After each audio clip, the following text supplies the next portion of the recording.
Donc Chantal Mittenard, on vient de faire une petite lecture d'un petit quart d'heure trop court d'un texte qui s'appelle Balle perdue. C'est quoi ce texte? C'est un texte que vous avez écrit, Chantal? Je pense. Je pense l'avoir commis il y a quelques années. Bon, allez, soyons sérieux. Mais c'est un texte que j'ai écrit, mais je ne sais plus du tout en quelle année. Donc il y a, je pense qu'il y a une petite dizaine d'années. Il y a 10 ans. Ah, on me dit 10 ans. Donc c'est pas tout jeune. 10 ans. Il y a déjà 10 ans. Le temps passe vite. Comme vous dites.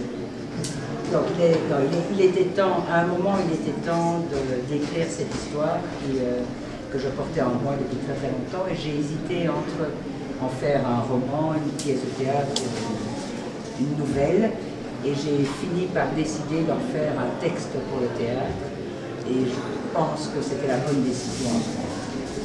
Et qu'est-ce qui t'a fait prendre cette décision-là? Qu'est-ce qui t'a... Enfin, c'est quoi l'intuition que tu as eue? Qu'est-ce qui t'a fait... Parce que je pensais qu'il fallait une autre voix que la mienne pour porter ce texte-là. Et ce texte est tellement lié à ma vie, puisque c'est parfaitement autobiographique,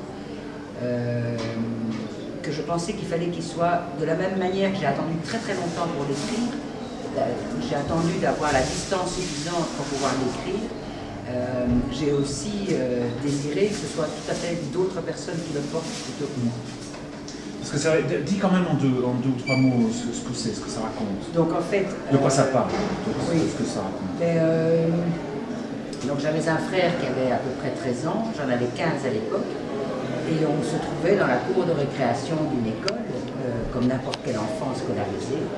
Et au moment de la récré, j'ai vu mon frère qui s'écroulait. Et il a fallu un moment pour comprendre qu'en fait, il avait reçu une balle, qui était une balle perdue, qui lui était entrée dans la tête et qui avait ravagé tout le cerveau.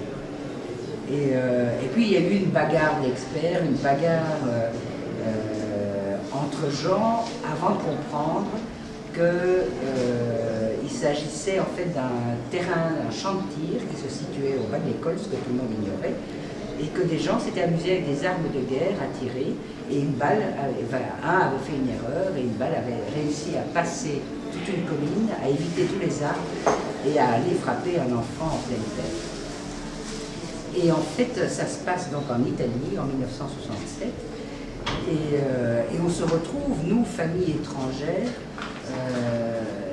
à devoir se battre contre l'État italien, qui est en fait responsable. Et on ne demande rien d'autre que la fermeture de ce terrain, chose qu'on n'obtiendra même jamais. Il y a eu un procès terrible, donc ça c'est ce qui se passe aussi dans la pièce. Et ce procès finit par nous dire, parce que moi j'avais 15 ans, j'étais partie civile à l'époque, ce procès finit par... Et les avocats de l'État italien nous regardent dans les yeux en nous disant que si cet enfant, c'est-à-dire mon frère qui a été tué, si cet enfant avait eu 10 cm de plus, il ne serait pas mort. Et donc nous, on est resté avec ça toute notre vie, à savoir que cet enfant n'était pas assez grand. Donc il avait juste la taille pour mourir. C'est ce qu'on nous disait. Et voilà. Parce que moi, en l'ayant lu plusieurs fois, en l'ayant travaillé un peu là, ici pour cette lecture, pour moi, ça me semble évident que c'était fait pour le théâtre, parce que c'est vrai que c'est une écriture presque de la revendication. Enfin, en tout cas, il y a quelque chose vraiment de la parole, quoi. La prise de parole, la demande de justice, la demande de l'équité. J'ai le sentiment, mais ça correspond tout à fait à ton écriture, il me semble, en tout cas en le voyant de l'intérieur, que c'est vraiment une sorte de parole éclatée, mais extrêmement revendicatrice et interpellante, une adresse directe au public. Et je trouve que c'était du plaisir, évidemment, de voir ça, ne serait-ce que dans le cadre d'une lecture comme celle-là, parce que c'est vrai que j'ai le sentiment que cette prise de parole que tu fais en écrivant, elle porte, elle est entendue, quoi, sur un plateau de théâtre. Et j'ai du mal à imaginer ce texte-là autre qu'au théâtre. Oui, mais donc voilà, je pense effectivement que j'avais besoin d'entendre ce monde tel qu'il est, tel que je l'ai moi subi à 15 ans. J'avais envie que tout le monde l'entende. Et il n'y a pas 36 façons de le faire passer. c'est soit le théâtre, soit éventuellement le cinéma.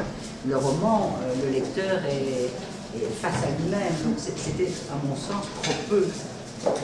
Oui, parce que il me semble que le passage par le théâtre, c'est-à-dire par la parole, fait aussi que le fait divers, on va dire, parce que c'est un fait divers, a beaucoup plus de portée, beaucoup plus universel et intemporel, justement dans cette demande de justice. C'est presque le théâtre qui fait l'intemporalité de la chose. Tout à fait. L'écriture théâtrale m'obligeait aussi à formuler les choses différemment, à jouer différemment avec les personnages, avec l'histoire, alors que peut-être dans l'écriture littéraire, je me serais laissé emporter par moi, alors que là, je tente en tout cas d'être totalement décentré pour que quelqu'un d'autre puisse s'emparer de la parole.